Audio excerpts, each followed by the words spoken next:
ஐங்கர promoter சார்பாக அனைவருக்கும் இனிய வணக்கம். இன்னைக்கு நம்ம பார்க்க போகிறது ரெசிடென்சியல் சைட்டுங்க. எங்கே சேலுக்கு வந்திருக்குன்னு பார்த்தீங்கன்னா கோயம்புத்தூர் டு சிறுவாணி ரோடு. இது எக்ஸாக்டாக பார்த்தீங்கன்னா மாதம்பட்டி சாய் கிரீன் கார்டனில் அமைஞ்சிருக்குங்க. சிறுவாணி மெயின் ரோட்லேருந்து சைட்டு ஜஸ்ட் 1.5 கிலோமீட்டர் தொலைவில் லொக்கேட் ஆகிருக்கு. இப்போ சைட்டோட டீட்டெயில்ஸ் பார்த்துடலாம் வாங்க. டோட்டலாக 10 சைட் அவைலபிளாக இருக்குங்க.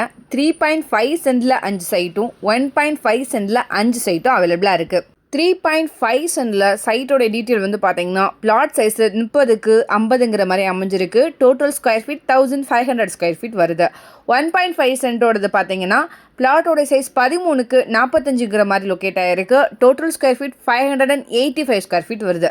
எல்லா பிளாட்ஸுமே வந்து பார்த்தீங்கன்னா கிழக்கு பார்த்து அமைஞ்சிருக்குங்க. இது வந்து ரோடோட வித்து 23 அடியில் இருக்குது. இது வந்து டிடிசிபி அப்ரூவ்ட் சைட்டுங்க. டவுன் ஹால் அண்ட் உக்கடம் வந்து 30 மினிட்ஸில் இங்கே ரீச் ஆயிடலாம். பெர் சென்ட்டோட ரேட் 9 lakh வருது. இந்த மூணு கூட ஸ்லைட்லி நெகஷியபிள் தான். எங்களோட கமிஷன் ஆஸ் பர் மார்க்கெட் ஸ்டாண்டர்ட்ஸில் இருக்குங்க. வீடுகள் மற்றும் இயற்கை சூழல் நிறைஞ்ச பகுதி, அமைதியான இடமும் கூட. விசிட் பண்ணி பார்த்தா கண்டிப்பாக உங்களுக்கு பிடிக்கும். இதை பற்றின மேலும் தகவலுக்கும் இடம் வாங்கவிருக்கும் ஸ்க்ரீனில் தெரியல இந்த நம்பருக்கு கால் பண்ணுங்கள். மறக்காமல் நம்ம சேனலை சப்ஸ்கிரைப் பண்ணிடுங்க. நன்றி.